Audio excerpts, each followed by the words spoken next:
Muito bom estar com vocês aqui. E é muito gostoso ver que, mesmo numa quarta-feira, todos nós nos reunimos para estudarmos a Palavra de Deus. Isso indica que nós temos vontade realmente de aprender mais de Deus. É certo isso? Amém? Amém. Que bom. Então nós vamos falar hoje um pouco sobre dons e ministério. A gente vai ter vários encontros ainda pela frente, né? Iniciando hoje. E a Valéria deu na quarta-feira passada, né? Então ela falou sobre dons. É isso? Deu a introdução. Então vamos ver se vocês estão afiados mesmo na introdução. O que são dons?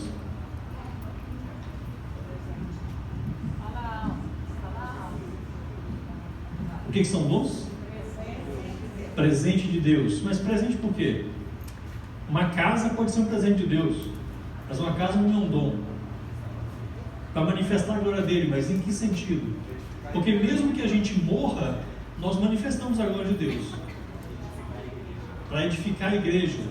O que é edificar? Edifício, fortalecer, construir. Mas vamos para a prática. O que é edificar a igreja? Por exemplo, nós estamos aqui, somos igreja. Como é que nós nos edificamos em relação aos dons? Ministrando em que traduza a palavra, porque ministrar é algo assim muito genérico. O que é ministrar? Tá vendo? A gente é muito acostumado a lidar com jargões, com palavras, né? Nós somos ensinados, decoramos algumas coisas, mas às vezes, eu não estou falando que isso é o caso de vocês, mas às vezes isso não tem um sentido muito prático na nossa vida. Então eu quero partir para a prática da questão dos dons. Não só de exercer dom, e aí não estou falando aqui sobre dons sobrenaturais, a gente vai fazer uma separação entre uma coisa e outra, né?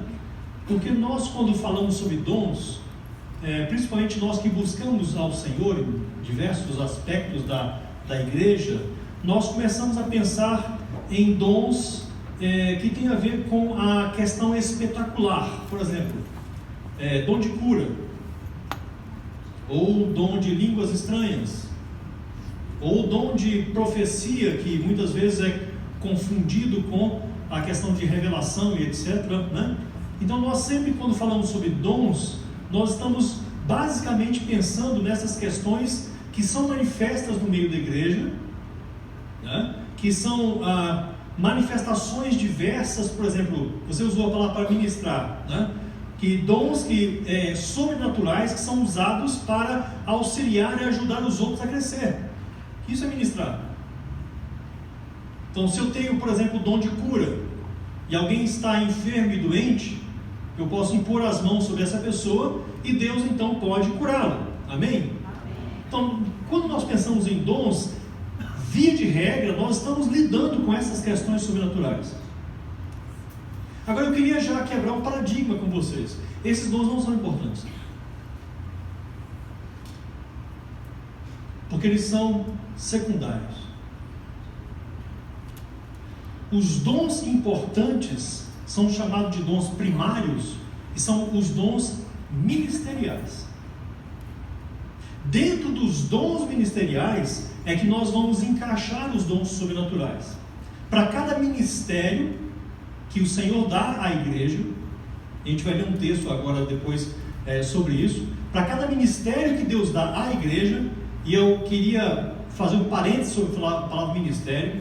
No meio presbiteriano que nós somos, de uma forma geral, eu nasci na igreja presbiteriana, né? Em 56 anos já, eu sou pastor há mais de 30, estou em idade avançada já, né? Mas o fato é de que no meio presbiteriano, quando nós falamos em ministério, via de regra, nós imaginamos o pastor, ou no máximo os pastores e o conselho, os presbíteros, os diáconos. No meio mais moderno presbiteriano, temos também falar sobre líderes, e aí inclui também mulheres. Mas quando Deus está falando sobre ministério, eu queria que você prestasse bastante atenção, porque eu vou enfatizar bastante isso ao longo do que estou falando. Quando Deus fala em ministério, Ele não está falando sobre a liderança administrativa da igreja. Ele não está falando sobre o fato de a igreja ter um pastor eleito ou nomeado pelo presbitério para poder estar aqui junto com um conselho de presbíteros. Ele não está falando sobre a organização efetiva da igreja, que toma conta administrativamente, que toma conta espiritualmente nesse sentido também. Quando Deus está falando sobre ministério, sabe sobre quem Ele está falando? Vocês têm ideia? Está falando de todos nós. Cada um de nós. Não existe ninguém na igreja que não tenha um ministério. E nós costumamos falar assim, não existe ninguém na igreja que não tenha um dom. Mas eu deixo até de lado essa questão do dom para falar sobre ministério, porque não existe ninguém na igreja que não esteja designado pelo Espírito Santo de Deus para estar presente neste corpo aqui para desenvolvimento do ministério. O ministério cristão da igreja. Dentro dessas quatro paredes, ou fora dessas quatro paredes como igreja. Então, quem é responsável pelo ministério da igreja, pelos ministérios da igreja, não é o pastor, não é o conselho, não são os diáconos, não são os líderes. Quem é responsável pelos ministérios da igreja somos todos nós. E cada um de nós, depois no final nós vamos fazer um teste para que a gente possa mapear onde estão os dons ministeriais no meio da igreja, para que vocês possam saber em que áreas Deus escolheu levar você a servir no ministério da igreja. Existem alguns ministérios da igreja que têm um pouco mais de destaque que outros, né? Por exemplo, ministério de louvor. Muita gente gosta de participar do ministério de louvor. Eu conheci algumas igrejas que tem muita gente que não gosta, mas enfim, geralmente o pessoal gosta. Ou um ministério de liderança disso, liderança daquele outro, etc. Tem várias coisas na igreja que tem um destaque, e outras coisas são de menos destaque. Mas o fato é que nós pensamos ministerialmente a igreja em termos funcionais, ou seja, o que a igreja precisa para funcionar? Ela precisa de um pastor, precisa de um conselho, pensando no meio presbiteriano, né? Precisa de um pastor, precisa de um conselho, precisa de uma junta diaconal, né? As irmãs aqui são organizadas em SAF? Não? Mas tem o Ministério Feminino? Né? Ou o Ministério de Jovens, né? E aí temos várias outras coisas, né? Tem a zeladoria da igreja, tem quem toma conta disso, toma conta daquilo outro, quem toma conta da mesa de som, quem toca, ou seja, nós imaginamos que a igreja funciona porque ela precisa ser funcional. Mas este é o pensamento de funcionamento de uma empresa, não é da igreja. Então, via de regra, nós estamos gerindo uma empresa quando nós estamos na igreja. Ou seja, estamos fazendo tudo errado. Porque Deus deu uma estrutura para essa igreja funcionar. E essa estrutura, ela é espiritual. Ela não é carnal. Ela não é baseada naquilo que eu gosto, ou naquilo que eu tenho predileção, ou naquilo que eu sei fazer fora do templo. Não é porque alguém é um bom administrador lá fora que ele deve ser colocado como administrador dentro da igreja. Não é porque alguém toma conta de finanças lá fora que ele tem que ser colocado como tesoureiro na igreja. As coisas no reino de Deus são discernidas espiritualmente. Deus deu uma estrutura. Eu ministro a aula chamada Novos Modelos Eclesiais, ou seja, Novos Modelos de Igreja, há muitos anos. E eu faço pesquisa nessa área de modelos de igreja. Modelo celular, modelo G12, modelo congregacional, presbiterial, etc. Né? Tem centenas de modelos de igreja diferentes. Eu diria que nós não precisamos desses modelos, porque Deus já deu a estrutura de como a igreja deve funcionar.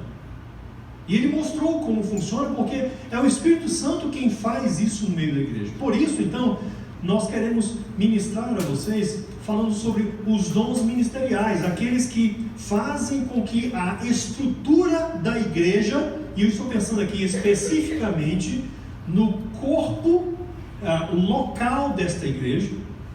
Estou pensando em nós que estamos aqui presentes e aqueles que não vieram também.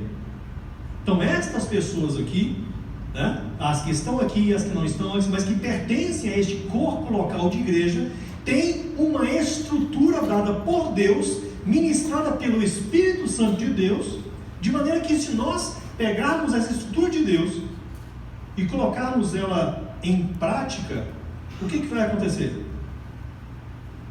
A igreja vai funcionar, vai ser edificada. O modelo de Deus aplicado na igreja sempre vai dar o resultado de Deus.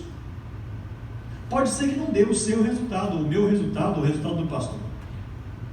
Pode ser que não seja do jeito que o conselho quer, mas será do jeito que Deus planeja. Então, os dons e ministério, eles precisam ser extremamente estudados e lidos pela igreja, porque é a partir disso que nós vamos exercer o ministério cristão na igreja e fora dela. E eu não estou dizendo aqui que nós devemos acabar com todas as nossas estruturas, acabar com o Heaven, acabar com o Ministério de Jovens, não tem nada a ver com isso. Essas coisas têm que continuar e têm que funcionar. Agora nós precisamos da premissa de Deus para desenvolver o ministério na igreja para a edificação do corpo de Cristo. A ideia de Deus dar ministérios para a igreja, além de alcançar pessoas de fora, porque faz parte também deste ministério, mas a ideia de Deus dar ministérios para nós na igreja é para que nós nos tornemos cada vez mais maduros na fé. O que Deus quer de você e de mim na igreja não é outra coisa a não ser que você e eu tenhamos maturidade cristã. A Bíblia fala que os dons aplicados na igreja servem principalmente para que nós não sejamos levados como ondas ou como vento para tudo quanto é lado, para que não sejamos mais meninos, crianças. Porque a criança, ela olha para o seu pai. Eu lembro, eu tenho 3 filhas, né? Não são crianças mais, mas elas já foram criancinhas, e elas sempre, quando tinha qualquer situação, por exemplo, não vou falar o nome delas não, porque elas não gostam que eu cito o nome delas, mas uma delas, né, sempre quando via para algum lugar que tinha alguma coisa diferente, pessoas diferentes, ela vinha atrás aqui, segurava na minha calça e ficava seguro, com medo, né? Então o que ela queria com o pai? Proteção.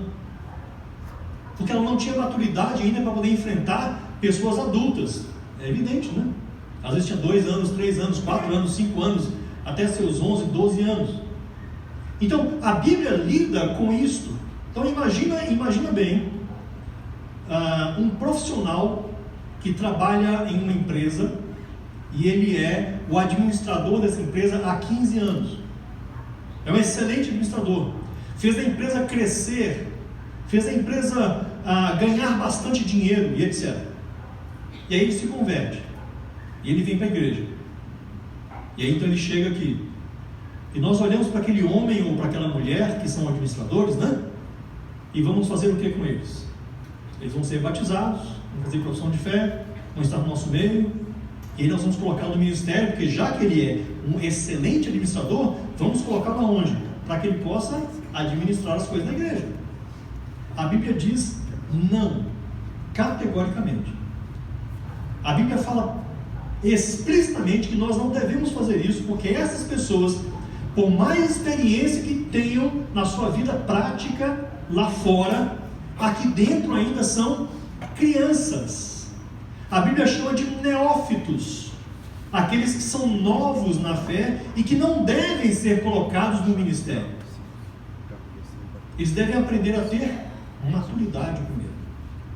Mas pastor, aquele homem já tem 56, 57, 60 anos, ele já tem maturidade. Ele tem maturidade pessoal, para o seu casamento, para os seus filhos, para o seu trabalho, mas dentro do reino de Deus ele é uma criança. E nós erramos muito nisso, de pessoas sem experiência com Deus, sem experiência cristã, sem maturidade cristã, colocadas em ministério. Nós erramos demais com isso, e não podemos fazer isso, porque Deus deu os dons ministeriais justamente para nós exercermos essa maturidade uns com os outros e fazermos uns aos outros crescer na fé. E quando então começamos a crescer na fé, descobrimos quem nós somos dentro do reino de Deus, aí nós podemos então exercer o nosso ministério e exercer os dons que Deus nos deu. Irmãos e irmãs, dons são, como você usou, são presentes de Deus, tá? Não merecidos por nós, são revestimentos espirituais que Deus nos dá para exercer certas funções no reino de Deus de maneira muito grande. Deixa eu dar 2 exemplos aqui. Eu vou usar o exemplo da minha família, que é quem está mais próximo de mim. A minha cunhada, a esposa do Ronaldo, que é meu irmão mais novo, ela trabalhou com missões durante muitos anos na África. Ela é enfermeira clínica, obstetra, tem especialização em saúde pública. Então ela sempre trabalhou com saúde. E quando eles foram para a África pela primeira vez, no final da década de 80, a primeira coisa que eles fizeram lá foi montar uma clínica. E ela começou a atender pessoas. Hoje, anos depois, esta clínica é o hospital do norte do país. Atende milhares de pessoas por ano. Os nativos lá já foram para a capital, estudaram, um se formou em médico, outro é enfermeiro, outro é administrador, voltaram e hoje tomam conta do hospital. É uma coisa linda e maravilhosa. Mas no início o trabalho era assim, era uma árvore, né? Tinha uma árvore muito grande, e aí nós, Ronaldo e eu, construímos alguns bancos que ficavam debaixo dessa árvore, e a Rosana então se assentava num desses bancos com uma maleta do lado, e as pessoas vinham para serem tratadas por ela das diversas coisas possíveis e imagináveis, desde uma gripe até a lepra. Então tinha de tudo, né? E a grande maioria das coisas ela não tinha remédio para lidar com aquilo, mas ajudava paliativamente muita gente com isso, né? Começou a ajudar em partos e etc, etc, etc. Numa destas épocas, no final já do tempo deles lá na África, ela estava numa tarde e veio uma mulher com uma criança no colo. E essa mulher então trouxe esta criança para Rosana lidar, porque ela estava muito doente, já estava praticamente morrendo. E aí a Rosana então pegou aquela criança que estava enrolada em panos e foi tirando os panos, e ela viu uma criança pequena de 8, 9 meses, toda cheia de furúnculos. A cabeça estava deformada, com furúnculos grandes na cabeça, no peito, nas pernas, coisas assim, difíceis. A criança já não chorava mais, já não mamava, já não chorava direito, estava quase morrendo ali. E aí a Rosana olhou para a maleta dela, e na maleta ela tinha um comprimido de aspirina infantil e um pouquinho assim de metiolate. Ela olhou para aquele furúnculo e falou: eu sei que não tem nada que eu possa fazer para ajudar essa criança nessa saúde. Ela foi então, pegou uma bacia, deu banho nessa criança, colocou a aspirina infantil para ela tomou esse comprimidinho de aspirina infantil, pegou aquele metiolato, dissolveu na água e passou naquelas feridas, e falou, aí entregou o bebê para a mãe e falou assim: olha querida, eu não tenho nada que eu possa fazer pelo seu filho, o remédio que eu tenho aqui é só esse. E Ronaldo e Rosana moravam a 900 quilômetros da capital. Para chegar na capital demorava em torno de 27 horas, porque não tem estrada, né? Então é um negócio meio complicado. E não tinha como comprar remédio, não tinha o que fazer. Aí a mãe ficou triste, pegou a criança de volta, e quando ela já ia saindo, a Rosana, né, bem presbiteriana, ela olhou para aquela mãe e falou assim: mas eu posso fazer uma coisa por você, eu posso orar para Deus e pedir para que Ele possa ajudar você e seu filho. Você gostaria que eu orasse para Deus? Ela falou assim: gostaria. E a Rosana então orou com aquela mãe, colocou a mão na criança, orou por ela, e a mãe foi embora. Daí uns 4, 5 dias, o Ronaldo e a Rosana iam pegar o carro e descer para a capital, de lá e viriam para o Brasil, né? Quando eles estavam quase entrando no carro, a mãe apareceu com a criança no colo. E a Rosana, ela falou assim: eu sou muito incrédula, né? Quando ela olhou aquela mãe vindo com a criança no colo, falou: pronto, o menino morreu. E essa mãe vai vir aqui e falar conosco que nós não temos nada de Deus, que Deus não ouve nossas orações.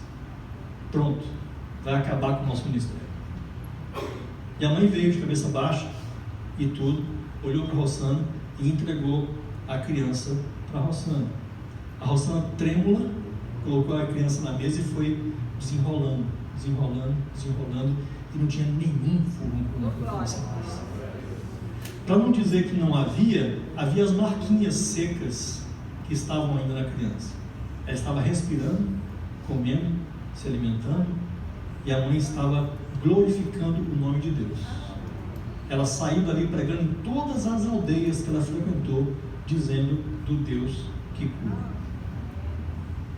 Deus age sobrenaturalmente e Ele cura. Ele faz o que Ele quiser. Ele é o dono da vida. Ele é o soberano criador de tudo que Ele quiser. Se Ele não quiser também, Ele não faz nada. É Deus quem decide, não somos nós. Mas Deus nos dá o privilégio de participarmos desta glória.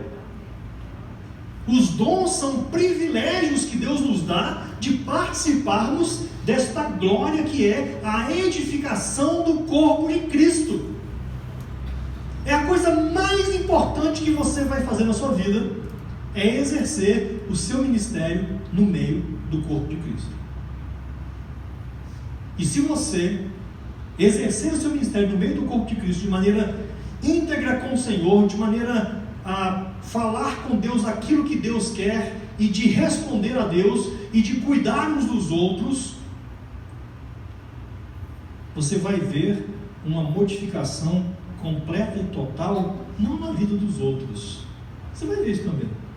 Mas você vê principalmente uma modificação completa e total na sua própria vida. Você vai encarar o mundo de Deus de forma diferente.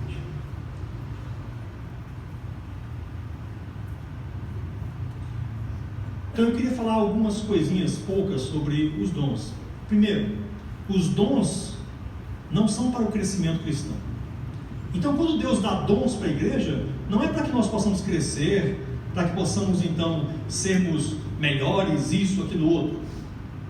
Os dons que Deus dá para a igreja não é para mim. Os dons que Deus dá para a igreja é para o outro. Então, quando eu recebo de Deus um dom, eu recebo para ministrar ao outro, aos outros, às pessoas. Então, o que Deus quer quando eu olho e quando eu recebo os dons e quando eu me entendo dentro do reino de Deus, é eu exercer o meu ministério de maneira bem interessante, com bastante afinidade, com muita força de vontade, para fazer com que os outros cresçam. Porque esta é a contrapartida. Porque vocês também vão fazer com que eu cresça, exercendo os dons de vocês. Nós precisamos parar com essa ideia de que existe uma igreja sentada e existe um púlpito que exerce o ministério. Nós exercemos o ministério. E cada um dentro das coisas a quem Deus tem chamado para poder fazer. Porque dons verdadeiramente são chamados de Deus para exercermos o ministério de Deus dentro da igreja e fora da igreja, para que o corpo de Cristo possa ter maturidade e crescimento, né? Para que possamos edificar esse corpo de Cristo. Deus faz uma coisa, Ele fala uma coisa, Ele fala em Colossenses, eu não vou abrir o texto agora, mas depois a gente vai bater nesses textos. Paulo fala em Colossenses que você e eu somos cooperadores com Deus no grande desafio que Deus tem com a sua criação. O grande desafio de Deus com a sua criação é de reconciliar esta criação inteira com Ele de novo. Vamos retornar aqui. Gênesis capítulo 3, o que aconteceu lá? Adão, Eva, jardim, serpente, pecado. No pecado aconteceram 3 mortes. A morte física entrou na humanidade. Adão e Eva morreram depois. Nós iremos morrer também, ou seja, faz parte da nossa estrutura essa morte. A morte espiritual entrou na nossa questão, ou seja, nós passamos a ser, o ser humano passou a ser separado de Deus. Deus não teve mais aquela comunhão íntima com o ser humano, ou seja, Deus precisou se separar de nós por causa do pecado. Uma morte espiritual entrou na humanidade.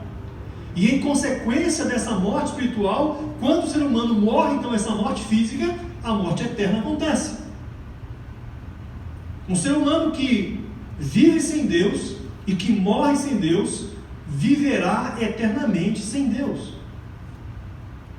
Então, quando Deus olhou para isso, antes de tudo isso acontecer, Ele fez um plano. Nós chamamos de plano da redenção. E neste plano da redenção, Deus traçou todas as suas estratégias. E uma dessas estratégias foi colocar você e eu como cooperadores dele, para que nós possamos então ajudá-lo a reconciliar esta criação perdida com Ele mesmo. Esta é a nossa função primária. É assim que nós vamos glorificar a Deus com a nossa vida no meio da igreja, ajudando as pessoas, ajudando a humanidade, ajudando a própria estrutura da própria terra, da criação inteira, a reconciliar-se com Deus, ou seja, a voltar ao estado que estavam antes do pecado. E como é que nós podemos fazer isso? Exercendo os nossos dons e ministérios, e mais nada. Você não tem que inventar a roda, você não tem que fazer malabarismo, não tem que ficar plantando bananeira. Tem que exercer o seu dom e o seu ministério. Então, outra coisa, foram doados para o serviço cristão, é o que eu tenho falado aqui, ou seja, os dons são dados para nós, para que nós possamos servir uns aos outros. Eu vou falar depois sobre 3 maneiras que a Bíblia fala sobre servir, e é justamente sobre isso que os dons falam, sobre serviço, é servir, é cuidar uns dos outros. Não são aqueles que queremos, essa é outra questão. Quando a Bíblia fala, e aqui eu vou falar uma questão muito da exegese, quando a Bíblia fala assim, buscai os melhores dons, infelizmente a tradução está errada, porque no grego não está falando isso. A Bíblia fala, não é que nós devemos buscar os melhores dons, lá Almeida traduziu errado. Então quando nós fazemos a exegese do grego, lá, né, eu sou professor de grego há muitos anos, então assim, isso é lá no início, mas quando a gente faz a tradução do grego na exegese deste texto, né, está falando justamente para que nós possamos pegar os nossos dons e buscarmos melhores formas de produzi-los em nós e nos outros. A tradução melhor seria: aperfeiçoem melhor os dons que vocês já receberam de Deus.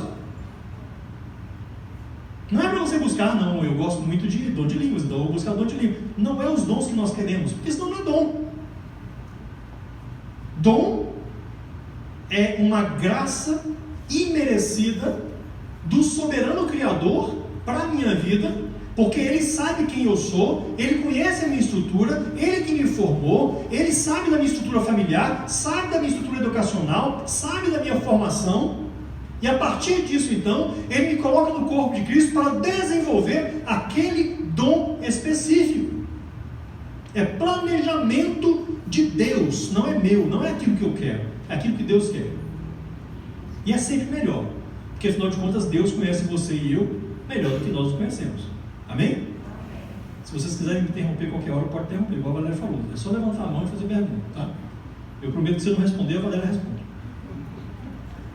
Independe dos nossos merecimentos. Dom é graça imerecida. E eu não tenho merecimento nenhum, eu sei. Eu me conheço. Eu sou uma péssima pessoa. A Valéria fala assim, trabalhei muito no Gedeon, não gosto muito dele, e etc. A gente gosta muito dele, etc, etc. Eu não falo nada. Não tenho nada de bom. Não tenho mesmo.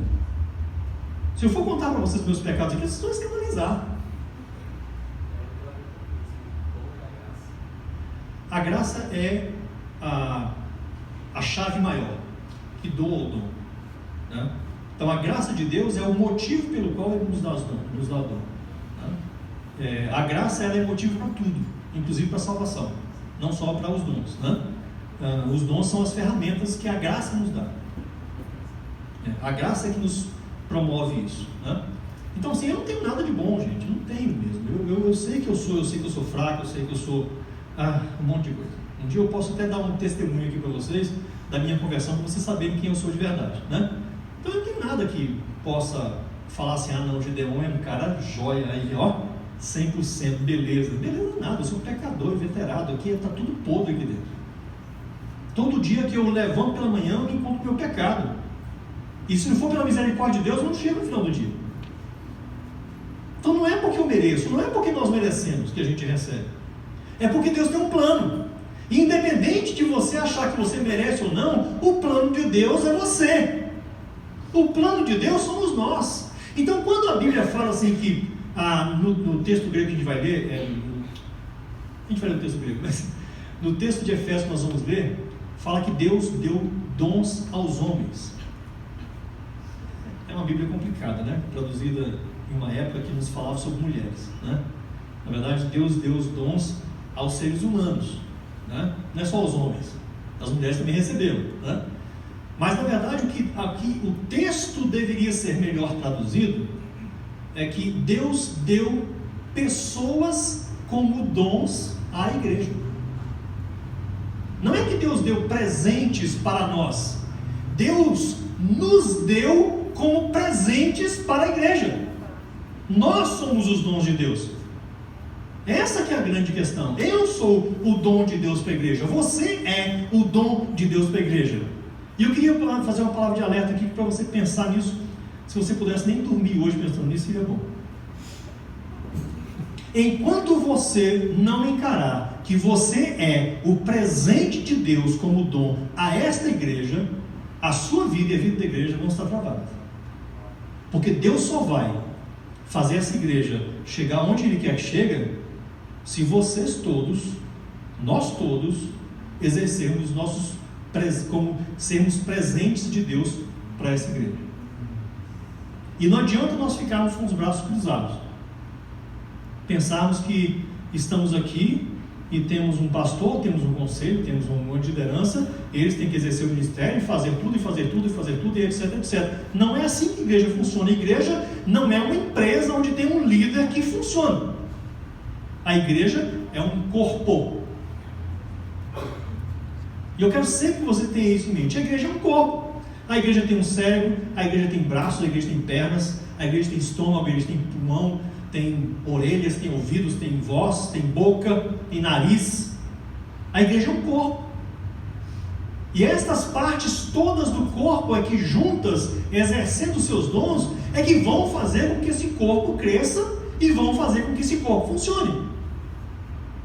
Se quem é as pernas da igreja estiverem amputadas, a igreja não vai caminhar.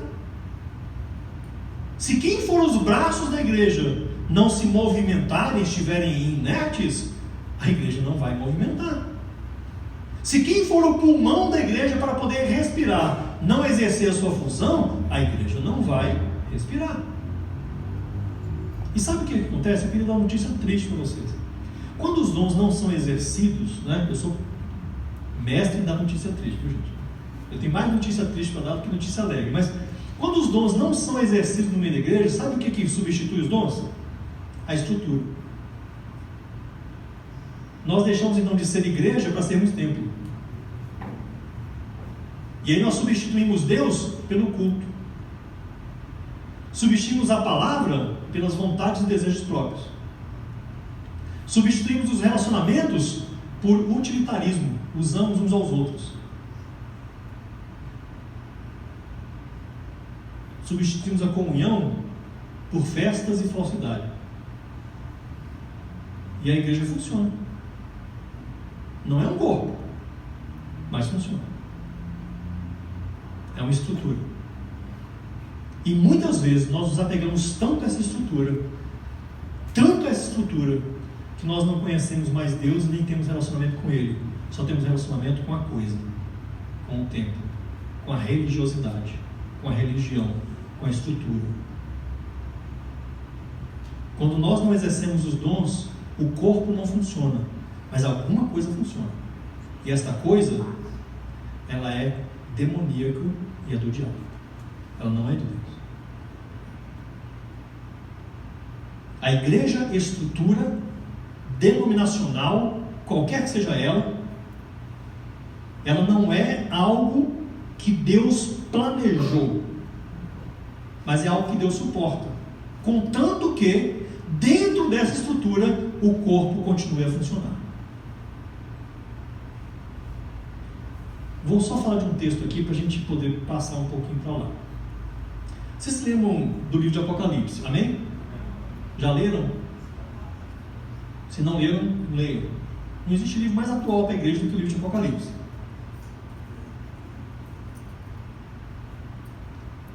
João escreveu para 7 igrejas, as 7 igrejas da Ásia. Tem vários assuntos lá. Mas o assunto que mais me chama a atenção agora, nesse momento que a gente está falando sobre estrutura, é a melhor igreja da Ásia que João escreveu. Chama-se Laodiceia. A igreja de Laodiceia, ela era a melhor igreja da Ásia, a maior igreja da Ásia, a mais rica igreja da Ásia, a melhor estrutura. Eu vou adaptar. Era a igreja que tinha os melhores ar-condicionados, o melhor templo, as melhores bancadas e bancos e cadeiras para poder se sentar. Tinha o melhor ministério de louvor. Os melhores pastores pregavam naquele lugar. Tinha um ministério com crianças que era fenomenal. A igreja tinha uma estrutura que dava inveja na Ásia inteira. Todo mundo queria ser da igreja de Laodiceia. Era a melhor igreja da época. Só que quando você vai ler lá, tem um detalhezinho só que falta. Sabe o que falta? Jesus. É na igreja de Laodiceia que Jesus está do lado de fora, a porta está trancada, e ele está fazendo o quê? Batendo na porta e pedindo, deixa eu entrar. E a igreja de Laodiceia falou assim, não, a nossa estrutura funciona melhor do que quando você está fora. Nós não podemos ser a igreja de Laodiceia, uma igreja onde Jesus está do lado de fora, batendo na porta, querendo entrar. É porque Jesus não sou eu. Porque se fosse eu não bati na porta. Eu ia embora para outro lugar e deixava todo o pessoal todinho naquela igreja funcionando maravilhosamente bem até o fim dos tempos. Porque todo mundo acordar e ir para o inferno. Complementando esse texto, tem aquele outro texto onde Jesus está fechando a porta, lembra? Jesus está fechando a porta numa festa e as pessoas chegam rapidamente, né? E falam assim, não, meu lugar é aí, eu preciso entrar dentro desse lugar. E Jesus então fecha a porta, peraí, como assim? Vocês foram convidados? Sim, nós somos convidados. Não, os meus convidados estão todos aqui dentro. Não, mas quem são vocês? Mas como assim, quem somos nós? Nós pregamos seu nome, expulsamos demônio, falamos em línguas, fazemos muita coisa. Sabe o que Jesus fala para essas pessoas? Que é isso, gente? Eu nem conheço vocês. Eu não sei quem vocês são. Viveram a vida inteira na estrutura religiosa, sem exercer os dons do Espírito. E quando nós vivemos a estrutura religiosa nos consome, e ela nos aprisiona, e nós passamos a não enxergar mais Deus, e tudo que tem de Deus está dentro da estrutura, e a gente se sente satisfeito. Sabe por que a gente se sente satisfeito? Eu vou contar para vocês o segredo. É porque Deus é tão santo, mas tão santo, mas tão santo, mas tão santo, e nós somos tão pecadores, tão imundos, tão sujos, que conviver perto de Deus, na santidade de Deus, no mover de Deus, é muito complexo para nós. Medo é que a luz de Deus revele quem eu sou de verdade. Então, por causa desse medo, a gente prefere substituir Deus pela estrutura. E aí temos então as nossas imagens de escultura, todas aqui dentro da estrutura. A igreja, os cargos, as atuações, o culto, as pregações, as orações, as ofertas, os dízimos, tudo isso passa a ser estrutura. E quando passa a ser estrutura, nós estamos servindo ao diabo e não a Deus. E é por isso que precisamos exercer os dons do ministério, porque quando nós exercemos os dons do ministério, estamos fazendo apenas o quê? Somos canais de Deus para o crescimento da igreja. E aí é Deus quem age através de nós, aí a coisa muda de figura. Independe dos nossos merecimentos e definem o nosso ministério cristão. Então isso aqui nós já falamos, pode passar por favor. Tá? Então dons, graça e ministério devem estar juntos na vida do cristão. Devem agir de formas independentes. Temos a grande necessidade de termos experiência viva com Cristo, que é a graça. Reconhecer o chamado do Espírito, que é o dom. E a comprovação na prática da graça e dos dons, que é o nosso ministério. Então a graça é o nosso relacionamento com o Senhor. É através da graça que Deus nos une a Ele. E aí então, quando nós exercemos então o chamado do Espírito e nós obedecemos a esse Espírito, nós então entendemos que temos estes dons. E quando nós exercemos estes dons então no meio da igreja, estamos desenvolvendo o nosso ministério e fazendo a vontade de Deus. Irmãos, a coisa é muito simples. Ela é tão simples, que nós pensamos que isso não funciona e que não dá certo. E aí começamos a inventar um monte de mil histórias de maneira de ser igreja diferente. Um dia eu preguei sobre isso numa igreja e alguém me levantou e falou assim: pastor, mas esse negócio aí é muito apático. Eu falei: o que é apático, irmão? Ah, é só isso? Eu falei assim: é. Mas assim, Deus não tem algo assim a mais, não? Ele falou assim: olha, pelo que eu entendi da Bíblia, isso aqui é o melhor de Deus. Todo o resto, desculpa falar, é lixo. Esse irmão ficou meio com raiva de mim na hora, mas essa é bem a verdade. Aquilo que Deus planejou fazer conosco, Ele o faz através de quem? Não é através do Espírito Santo de Deus? Não é por isso que nós oramos pedindo que o avivamento de Deus venha sobre nós? E sabe como é que o avivamento vem? Quando nós exercemos os nossos dons e ministério na igreja. Não tem outra forma. Nós podemos orar, pular, cantar, falar, podemos fazer tudo, podemos fazer jejum o tempo inteiro, ficar. Se nós não exercermos os dons do Espírito no meio da igreja, o avivamento não vem. Deus não reparte a sua glória com ninguém. Ele só vai fazer o avivamento no meio da igreja sempre que a igreja exercer o seu ministério através do Espírito, porque é o Espírito quem faz, não somos nós. Quando eu amo, não é porque eu sou capaz de amar, porque eu não sou capaz de amar. Eu só amo por quê? Porque o Espírito Santo ama através de mim. Quando eu prego, não é porque eu tenho o dom da pregação e eu sei falar na oratória, etc. Isso é nada. Quando eu prego e faz sentido, só faz sentido porque o Espírito Santo inundou o coração de vocês para ouvir aquilo que eu estou falando. É o Espírito Santo que faz, não sou eu. Um dia eu vou dar um testemunho das minhas péssimas pregações que eu já fiz ao longo desses 30 anos de ministério. E foram muitas. Não foram poucas não, foram muito ruins. Teve algumas, inclusive, que Deus não deixou nem abrir essa boca. Na igreja presbiteriana em Campinas. Foi 3 dias de conferência, 4 pregações, e eu não abri a boca nos 4 cultos. Deus não deixou. Um dia eu conto a vocês os meus fracassos. É interessante. Pode passar o tom. Então, os dons a gente vai falar depois sobre essas listas, né? Pode passar para lá, só volta lá, por favor. Então, os dons são divididos principalmente em 2 vertentes. Tem o que nós chamamos de dons auxiliares, que é esses dons sobrenaturais que eu falei que eles são secundários, né? Eles são auxiliares, e os dons de serviço. Então, em cada dom de serviço, Deus encaixou dons sobrenaturais que nos ajudam a desempenhar o ministério cristão. A gente vai lidar com isso, tá? Pode passar o próximo. Assim, volta lá, por favor. Então, existem 3 formas que a Bíblia fala sobre serviço cristão. A primeira é doulos. A palavra grega doulos tem a ver com aqueles que são escravos de Cristo. Então a Bíblia fala sobre escravo, aquele que tem um compromisso com Deus, que serve diretamente ao seu Senhor. Então quando a Bíblia fala assim que nós somos doulos, e a palavra lá usada é no grego, né? É doulos, no português às vezes é traduzido por escravo e às vezes é traduzido por servo. Então nós temos uma tendência de pensar que escravo e servo são coisas diferentes, mas não são. Na Bíblia inteira, quando fala sobre escravo, é doulos. E quando fala sobre servo, é doulos. É a mesma palavra. Então, o escravo, de acordo com o Novo Testamento, o escravo é aquele que serve diretamente a Deus. Ou seja, eu sou servo de Deus. Você é servo ou serva de Deus. Nós servimos ao Senhor. Então, nós temos um Senhor. E é Deus. Sim. Dom também pode ser usado fora da igreja, né? Se assim Deus permitir, Os dons são para ser usados na igreja e fora da igreja, nos dois ambientes. Porque na verdade o que acontece é que a igreja, ela não é igreja só dentro do nosso corpo, né? Eu nem vou falar sobre templo, tá? Nós não somos igreja apenas quando nós estamos reunidos e congregados.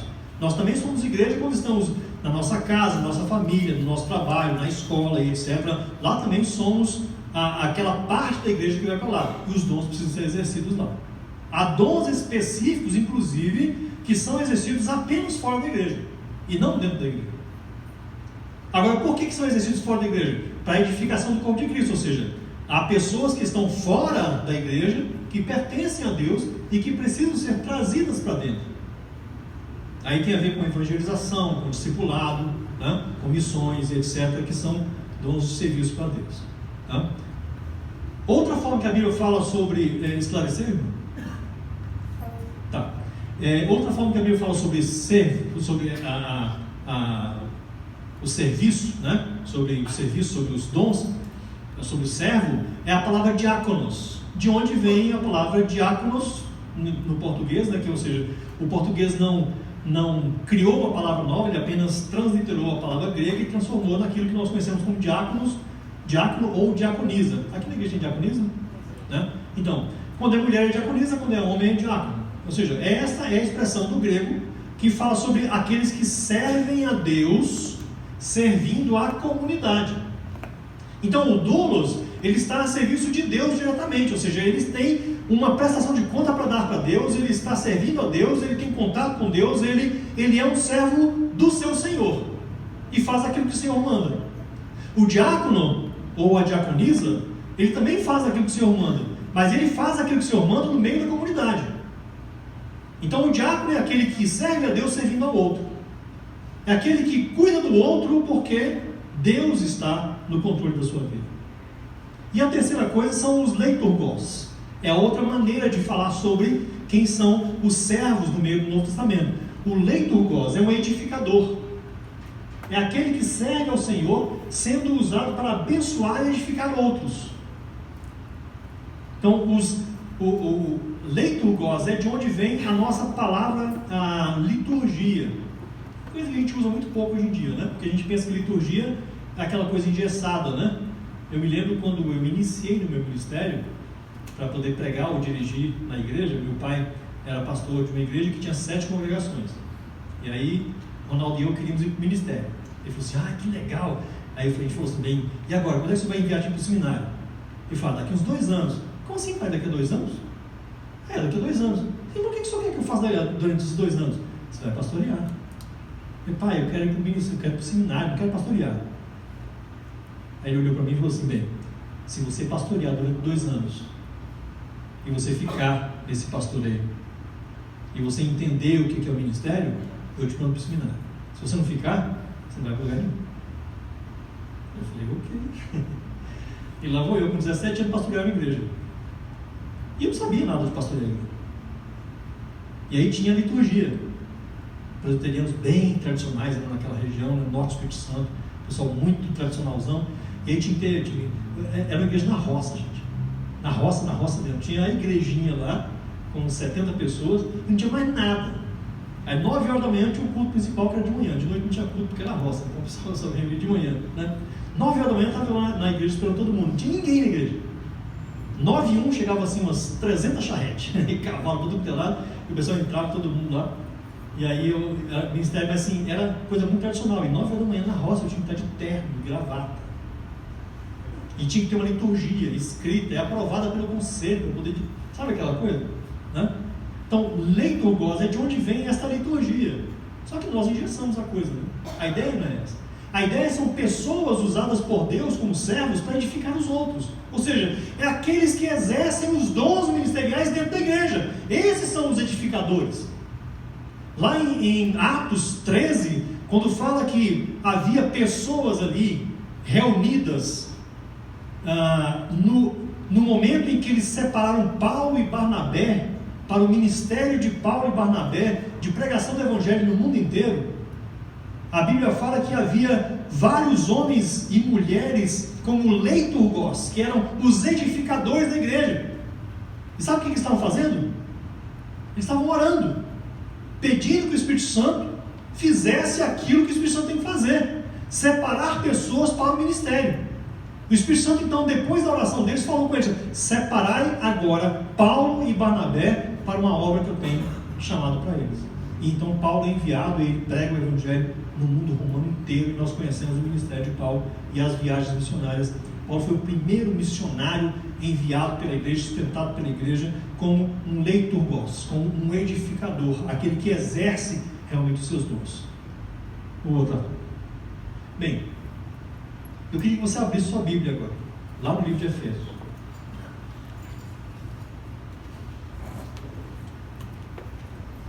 Capítulo 4.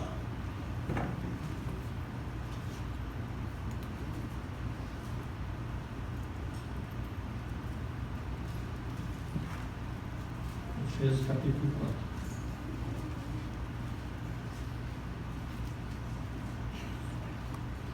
Paulo escreveu essa carta de Efésios como uma carta circular. A gente entende que esta carta é uma carta escrita para a igreja da cidade de Éfeso, né? Logicamente, ela foi escrita para a cidade de Éfeso, mas as cópias dessa carta foram espalhadas pelo mundo inteiro em outras igrejas. Então, lá no início da carta, no capítulo 1, fala assim: Paulo, a igreja de Éfeso, a igreja que está em Éfeso, etc, etc. Esta parte no original, a palavra Éfeso, em muitos manuscritos, tem apenas um pontilhado, não tem a palavra Éfeso escrita lá. Então era uma carta que as pessoas levavam a carta para outra igreja e colocavam o nome da igreja nessa carta para poder direcionar para cada uma delas. Então Éfeso era uma carta circular, ou seja, é uma carta teológica de Paulo para a igreja, ou seja, é para nós. Eu poderia ler a igreja que está em Londrina, é a mesma coisa, né? Então no capítulo 4, Paulo está falando aqui sobre os dons. Eu não vou ler o texto inteiro, que é grande, mas eu quero só destacar algumas coisas aqui, a partir do versículo 10. Não, desculpa. 4:11. Foi ele quem, não sei qual a sua versão, mas pode acompanhar a sua versão. Eu estou lendo uma versão mais contemporânea, que traduz um pouco melhor algumas coisas. Foi ele quem deu dons às pessoas. Aqui também está traduzido errado, né? Mas tudo bem. Então foi ele quem deu pessoas como dons à igreja. É isso que o original está dizendo. Foi ele quem deu pessoas como dons à igreja. Ele deu presentes para a igreja. Ele escolheu alguns para serem apóstolos, outros para serem profetas, outros ainda para serem evangelistas, e ainda outros para serem pastores. E também escolheu pessoas para serem os mestres da igreja. Versículo 12. Ele fez isso para preparar o povo de Deus para o serviço cristão, a fim de construir, edificar, né, o corpo de Cristo. Desse modo, todos nós chegaremos a ser um na nossa fé e no nosso conhecimento do Filho de Deus. E assim seremos pessoas maduras e alcançaremos a altura espiritual de Cristo. Vocês já ouviram falar na palavra predestinação? Quem já ouviu falar? Está na Bíblia. Como presbiterianos, né? Alguns calvinistas, né? Mas como presbiterianos, quando se fala sobre predestinação, eu como pastor presbiteriano, né? Teologia, começa a pensar logo no livro de teologia sistemática de Berkhoff, isso, aquilo, outro, predestinação, eleição, salvação, etc. Predestinação não tem nada a ver com salvação. Queria deixar isso bem claro para vocês aqui. Eleição é outra coisa, vou lidar com isso agora. Mas predestinação é a vontade de Deus para a igreja. E qual é a vontade de Deus para a igreja? Que nós, pessoalmente e como grupo, nos tornemos o mais parecido possível com quem? Com Cristo, com Jesus. Então Deus predestinou a você e a mim para nos transformar em pessoas parecidas com Jesus. Então a vontade eterna de Deus é que você seja o mais possível parecido com Cristo. E Ele vai levar você até esta maturidade, até a mente de Cristo. E se ele não conseguir fazer o que você tem em mente de Cristo enquanto você está vivo, quando você morrer, lá no céu, ele te dará essa completude.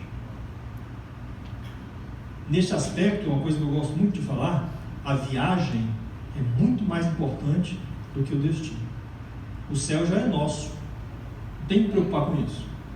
Mas a viagem é a coisa mais importante, porque é na viagem que Deus vai nos amadurecer, é na viagem que Deus vai nos fazer crescer, é na viagem que vamos abençoar uns aos outros, é na viagem que vamos nos transformar em pessoas mais parecidas com Jesus. E só é possível isso quando nós deixamos que o Espírito Santo faça esta obra em nós através do exercício dos dons ministeriais no corpo de Cristo que nós exercemos. Não existe outra maneira. Você pode orar 24 horas por dia, pode fazer jejum 7 dias por semana, você pode fazer o que você quiser. Se você não exercer os dons do Espírito no meio da igreja, não vai haver crescimento espiritual na sua vida. Você pode ler a Bíblia toda 10 vezes por ano, não vai resolver nada na sua vida. Enquanto o Espírito Santo não te dominar por completo e você exercer o seu ministério no meio da igreja, não vai ter avivamento na sua vida, nem na minha, nem na nossa. Nós vamos apenas seguir as estruturas. E, gente, seguir a estrutura cansa. Todos nós conhecemos alguém, ou nós mesmos já pertencemos a uma outra igreja local. Muitos de nós já pertenceram a outras igrejas locais. E às vezes, em outras igrejas locais, não é o caso sempre, 100%, mas às vezes nós nos cansamos. Nos cansamos daquele relacionamento, nos cansamos das pregações, nos cansamos dos problemas, nos cansamos das heresias, ou nos cansamos de nós mesmos no meio daquela estrutura. E é justamente o cansaço que dá em nós, porque nós estamos ligados à estrutura e vivendo no meio da estrutura e para a estrutura. E isso cansa. É igual a família. Quando marido, mulher e filhos, né, que são uma família, não são família, é apenas uma estrutura familiar. E como estrutura familiar, é fadada ao fracasso, é fadada às desgraças, é fadada ao adultério, à traição, a divórcio. A estrutura familiar não é boa. A estrutura familiar é uma coisa péssima. Um homem casado com uma mulher e que tem filhos, como estrutura, é um negócio que não funciona. Porque os pais querem exercer o poder sobre os filhos. Os filhos querem desobedecer os pais. O marido quer que a esposa obedeça. A esposa quer que o marido... Sabe aquela coisa que não funciona? Não funciona. Mas quando a família ela é exercida a partir dos dons, e Efésios fala também sobre isso, quando a família é exercida a partir dos dons, um quer servir o outro. Em Efésios capítulo 5, quando o lugar que os maridos gostam, né, que lá fala sobre mulheres, sejam submissas aos vossos maridos. Mas antes da Bíblia falar sobre isso, ela fala assim: sujeitem-se uns aos outros. Ou seja, o marido tem que ser tão submisso à mulher como a mulher tem que ser submissa ao marido. É por aí o negócio. Por quê? Porque nós somos servos. E quando vivemos em estrutura familiar, servindo uns aos outros, aí a coisa funciona. Este é o planejamento de Deus. Na igreja é a mesma coisa. Quando nós deixamos que a estrutura não tome conta, mas quando nós servimos na estrutura, obedecendo a Deus, exercendo os dons ministeriais, no poder do Espírito Santo de Deus, o que Deus faz? Tudo. Porque é dele o poder, é dele o plano, e é o que ele quer. Aí ele traz gente para cá, ele converte um monte de pessoas. O primeiro culto que eu participei na África, não, primeiro não, mas o primeiro lá em Gana, né, quando o Ronaldo e o Rossan estavam lá, foi em 1995. Havia 300 pessoas sentadas debaixo de uma árvore. E o Ronaldo pregou durante 3 horas.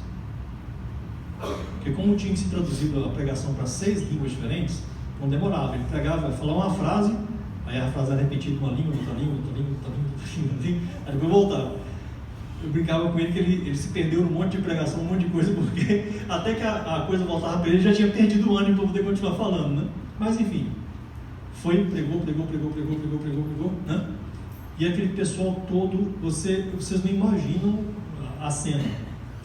O pessoal ficou durante 3 horas sentado igual vocês aqui, sem um mosquito passar entre eles. não se mexeram. Tamanha a atenção que eles estavam levando para tudo aquilo. Quando o Ronaldo fez apelo no final do culto, todo mundo se converteu. A aldeia inteira se converteu. Daí começou a ter conversões em massa. Tinha um homem que tinha 7 esposas, 56 filhos, 36 netos, mais os genros e as noras. Só numa família tinha 125 pessoas. E morava tudo junto num compound só. Aí a gente foi lá, nós pegou o evangelho, a casa inteira se converteu. Uma igreja já nasceu ali. Daí a 2, 3 anos tinham 3.000 pessoas convertidas. E o negócio começou a acontecer.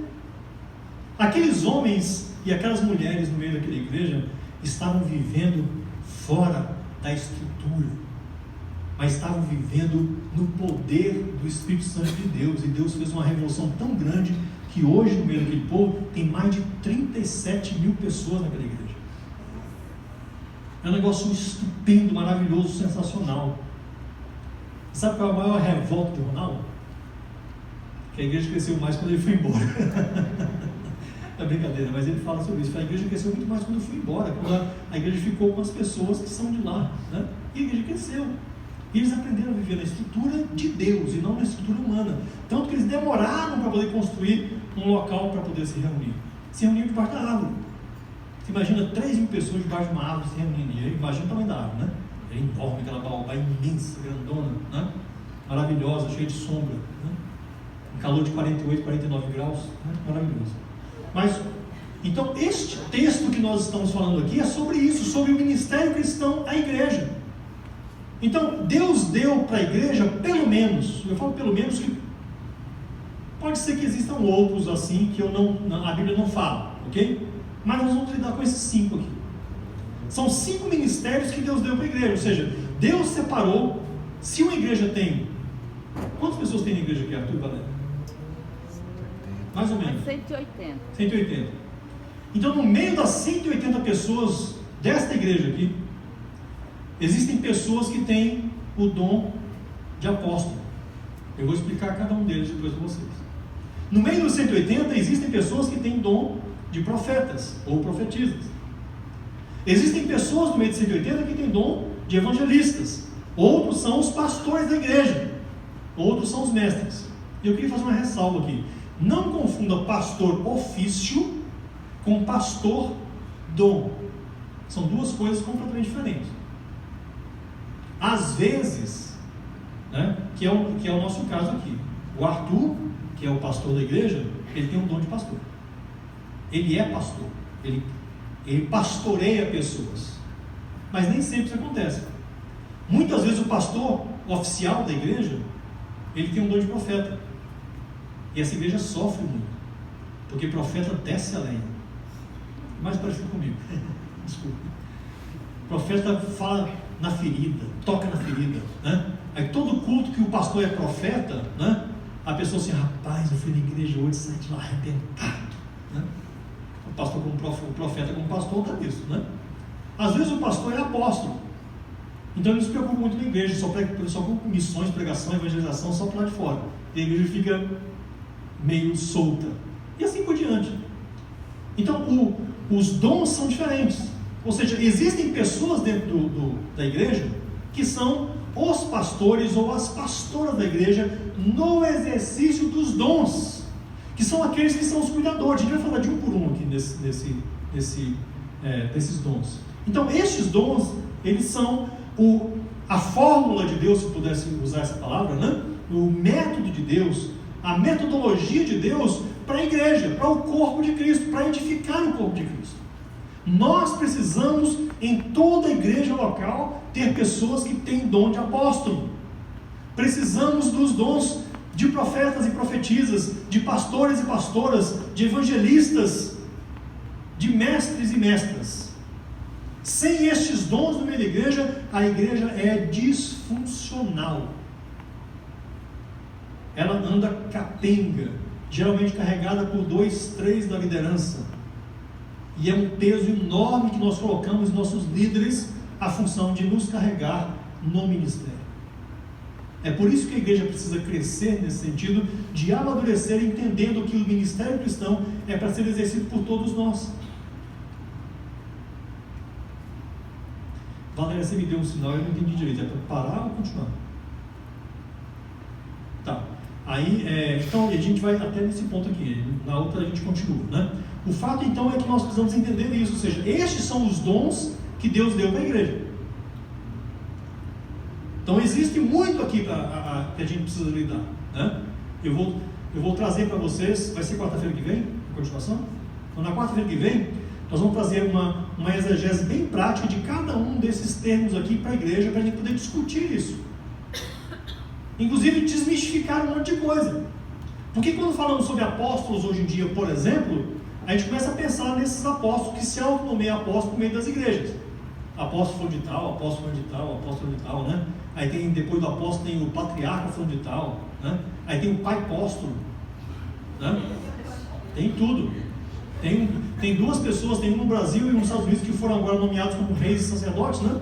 Colocou um trono, o cara sentou em cima, eles pegaram o trono, colocaram e começaram a caminhar na igreja, entronizando aquele cara. Tem de tudo. Mas lembrem-se que isso é estrutura. No corpo é outra história. Porque no corpo os apóstolos não lideram, eles servem. No corpo os pastores não lideram, eles servem. No corpo os profetas e as profetisas não lideram, eles servem. Os evangelistas servem. Os mestres servem. No corpo, os dons que nós exercemos são dons para o serviço cristão, para o crescimento da igreja, para a edificação da igreja. Como introdução, tá bom, irmãos? Dá para a gente poder continuar isso na quarta-feira?